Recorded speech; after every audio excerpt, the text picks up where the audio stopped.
Okay, good morning, everyone. I'm Victor Escoto. I am from Mexico, and my topic is education in Mexico. Okay, I'm from León, Guanajuato. It's a very nice city in Mexico. Okay, let me talk about a few minutes about my family. That's my lovely family. My twins are 21 years old. And that's my son. He's 7 years old. And my first and lovely granddaughter that is just 1.5 years. What's my name, excuse me? And what do you think about the name of my granddaughter? Is Victoria. Yes, I'm proud of her. Yeah. So that's my family. I really want to. I wanted to. Oh. I really want to share something about my family, how I met my wife and where and everything, but maybe after that, because we need to talk about education. Yeah, that's even when I was born in Puebla, I live in León, Guanajuato, because my wife is from León, Guanajuato. Yeah, so that is an important reason. Yeah, so look at this. It's in the central part of Mexico, and it's a really nice place. We call the Bajío, so it's lowlands, but it's not too low. It's around a mile high from the sea. We are very far from everyone, and as I said in my other presentation, we are part of North America. Some people think that Mexico is part of Central America, but no. Canada, United States, and Mexico are North America. So let's check about. Okay, my city is really beautiful. It's a big city. I think it's the fifth city of Mexico. It's Mexico City, Monterrey, Guadalajara, Puebla, and León. Is the fifth city. In higher, it's around 2 million people or 1.5. I really don't know, but it's there are lovely places, and León is lion, and it's really nice city. And since 2008, I started to teach as a full-time teacher there. In too many grades and with too many subjects, yes, as chemistry teacher, and physics teacher, mathematics teacher, and even I am an English teacher for primary and primary school or basic school, yeah. In these years, I could see how difficult it is for some of my students to stay at school, yeah. So that's a little example about what difficult or what difficulties were happen in Mexico, yeah. That's some of my students, and he needed to leave the school because he don't have money to pay the school, yeah. So it's really hard for me to think about that, yeah. So there are a lot of problems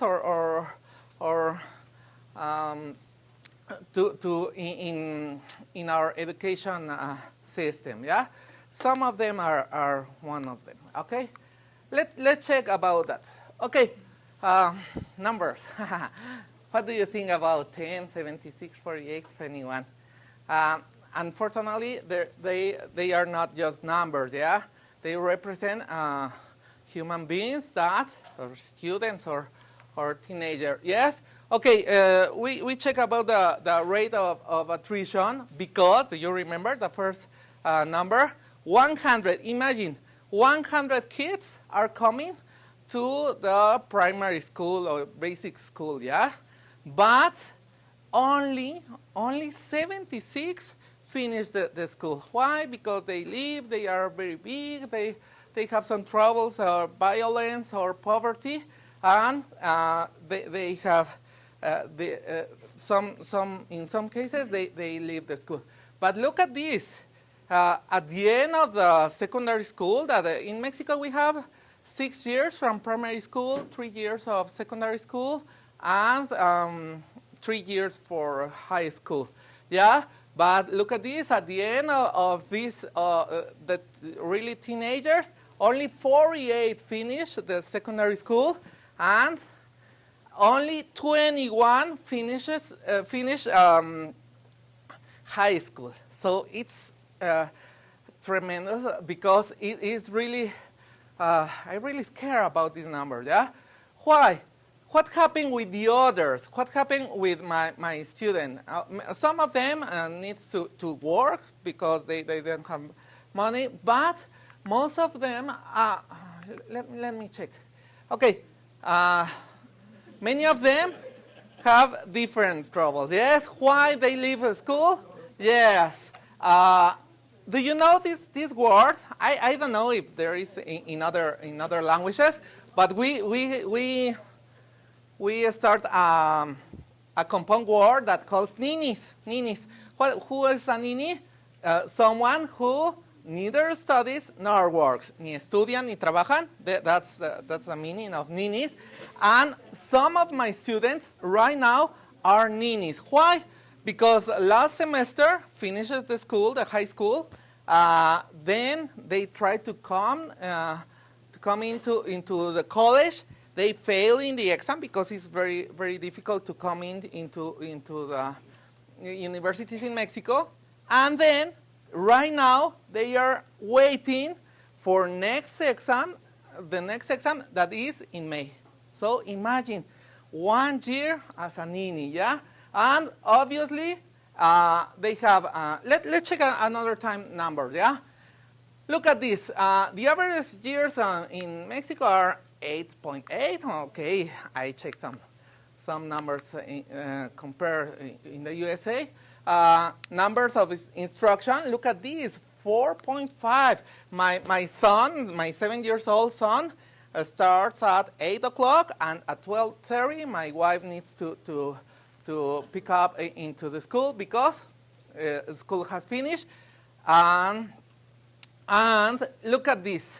In theory, the students need to have at least 800 hours per year. Look at this. It's 150. But because some teachers are not coming to school, it's an average of 562 hours per year. Imagine. Some people ask me, but what happened with this? Yes, okay. I am a teacher. I say, okay, guys, tomorrow I'm not coming, so if you want to come, yeah. But if you don't like, stay at home and see you tomorrow, or the day after tomorrow, or next week, or something like that. That's the reality of education in Mexico, yeah. So that's imagine what happened with this. Okay, we're talking about the what happened with a female girl or even a boy. Stay at home. They are exposed. Yes, of course. They are exposed to sexual abuse, early pregnancy. Yes, in schools are even and poverty and ignorance. So it's really hard to me to think about my students are leaving the school. Yeah. And even if they are not at home, imagine they could belongs to gangs. They are inhaled. In León, Guanajuato, it's the industry is a leather and some liquids, some chemical products you could take, and too many people, even adults or workers, inhalate this. That's it's a drug, yeah. So it's really hard and very near from my home. 2 blocks there are a small river, and sometimes somebody is founded there, yeah. So it's really hard for. What happened? Okay, my government 2 years ago starts a reform, or they are working to change this reality. Yes. Imagine these girls, they are in first year in primary school, so what happened with them? Okay, but imagine 20 years or 30 years before today, every government or every are spent at least around 40 billion US dollars each year for education. Imagine it's enormous the money that is spent on it, yeah.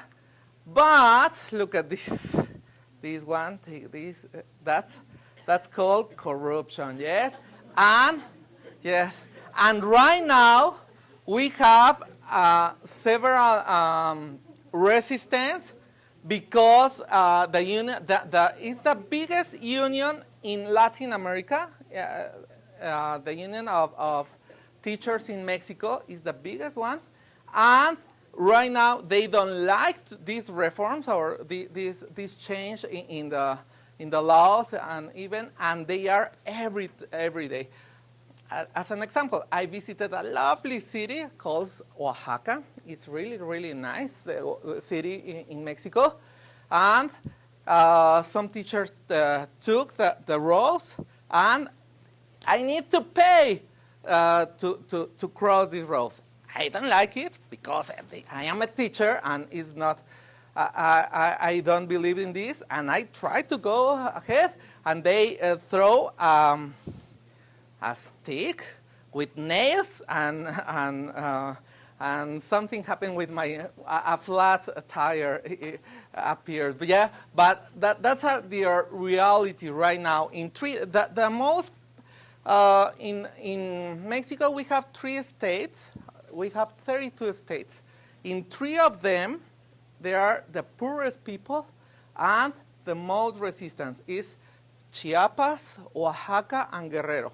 And in these states, they have these kind of things, and sometimes they came to Mexico City to do this kind of resistance.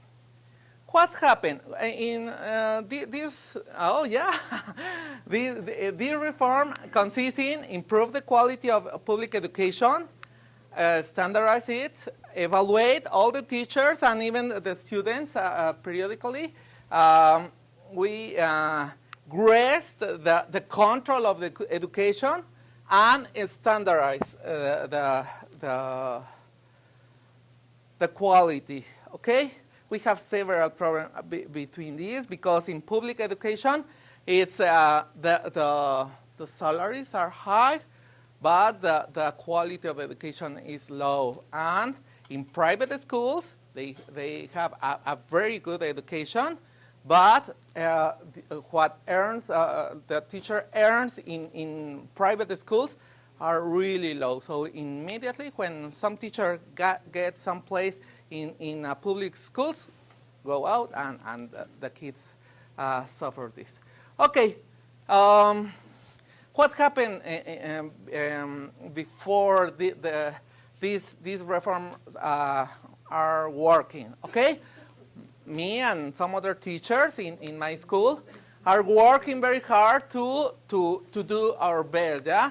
So I try to work with my students. In Mexico, we have a lot of industries, but it's impossible for any people who try to come into these industries if they don't have the diploma of a high school. So I working with them. Even I spend some my free hours or something like that. To help them to catch their diplomas.